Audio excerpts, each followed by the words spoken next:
right now. I'm just waiting for Lulu to kind of just settle down a little bit. And of course what this does is, because in reality when we have a dog at home, most of the time it's pretty much to do nothing. We kind of expect a dog to go and lay down on their bed, which can be really hard if you don't know how to actually do that. So that's why we kind of have this t-shirt as she's already settling down a little bit. She's actually sitting on the t-shirt. I'm not going to do anything, I'm not going to acknowledge her until she actually settles down.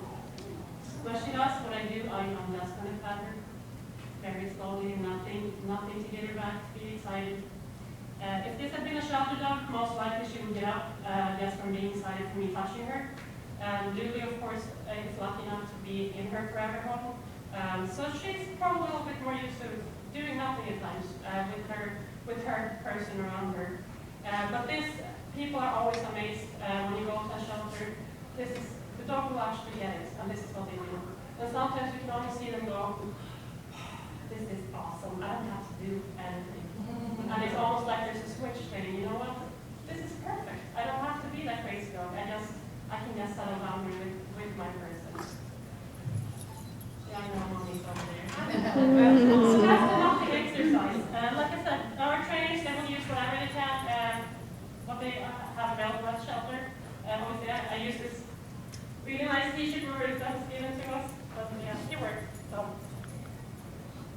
let's see. Okay, the next exercise. We tend to have to greet dogs by walking up to them, towering in, and patting them on the head. And I'm sure since a lot of you guys actually have dogs, it can be very intimidating for them.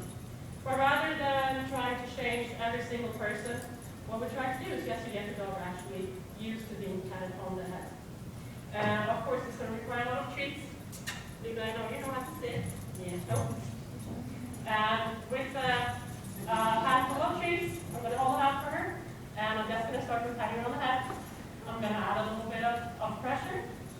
But of course, what I'm doing, I'm getting her to associate being patted on the head with something really, really good. And this is what we do. Pretty much every single time we deal with dogs, just for them to get used to being patted on the head. And of course, it's super important if there's a family with kids that are coming in to look at a dog. If a dog doesn't fit away from this, you know what, we have just increased their chance of being adopted into that family. Good job. Good job. Okay, and the third one I wanted to show you.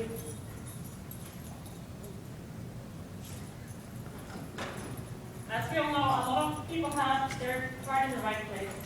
They might come into a shelter, they're not 100% sure how to interact with dogs, but they want to do the right thing by adopting a dog. What happens is, when they try to bond with the dog and give them a treat, like Lulu here that's really treat motivated, what she will do is, of course, she's going to try to grab the treat away from my hand. If I'm a little bit scared and not sure of her, what I'm going to do is take my hand away from her. If you have a very food-motivated dog, what they might try to do is actually follow the treat when you take it away from them.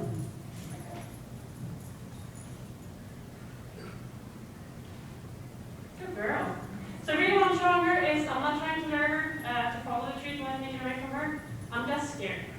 That's pretty much all I want to show her. But as you can see, come on. You can see now she says, I am a beagle after all.